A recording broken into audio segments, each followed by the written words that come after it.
فرحه الطلبه لما خلصوا لهم المنهج 15/2 ويتصل يقول لي متشكرين حضرتك كان عندك حق لما ما عملتش معسكر ودلوقتي بتريحنا اهو وبتدينا اجازه 3 اسابيع. هتدخل الفرحه في قلب كل طالب وفي قلب ولي الامر قدام عينك الاب والام، وهيدعوا لك لو خلصت للطلبه المناهج بدري.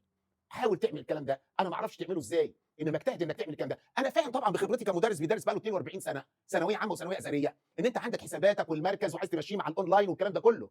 مش صح يا فندم، مش صح يا فندم. اتصرف، خلص للمناهج بدري شويه. تفرق كتير قوي مع الطالب انك تخلص المناهج في شهر 4 وتخلصها يوم 31/3. تفرق والله مع الطالب. ولو خلصت له المنهج قبل كده والله العيال هتدعي لكم. هتدعي لكم. خدوا بايد الاولاد عشان حرام. بلاش نعذب العيال قدام عينك ونخلص متاخر والاخر نبهدلهم في المراجعه. هذا لا يرضي الله. ولادنا اللي خلصوا معانا المنهج ان شاء الله ان شاء الله ان شاء الله يا رب يبارك في وقتكم ويديكم الصحه ويقويكم ان شاء الله. حاول يا حبيبي تخلص المناهج باقصى سرعه ممكنه.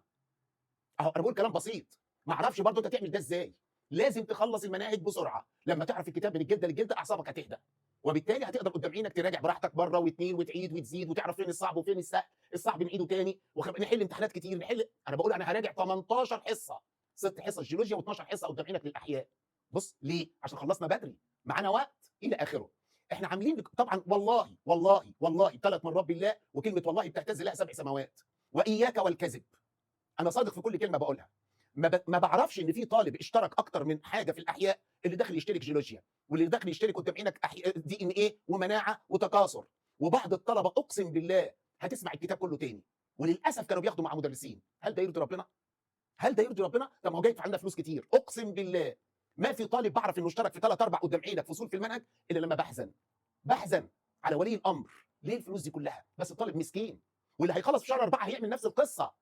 هيسمع الدي ان ايه تاني، وهيسمع المناعه تاني، وهيسمع التكاثر تاني، وهياخد الكلام ده كله مضغوط، وهياخد المراجعه تاني. ما ده حصل السنه اللي فاتت والله انا صادق.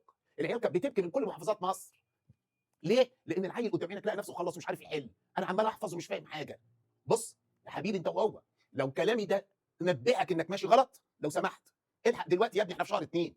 ما تنتظرش بقى لغايه ما يخش عليك شهر 4 وبعدين هترجع تسمع الكلام ده كله تاني. يبقى انت ظلمت ابوك وامك وظلمت نفسك يا ابني.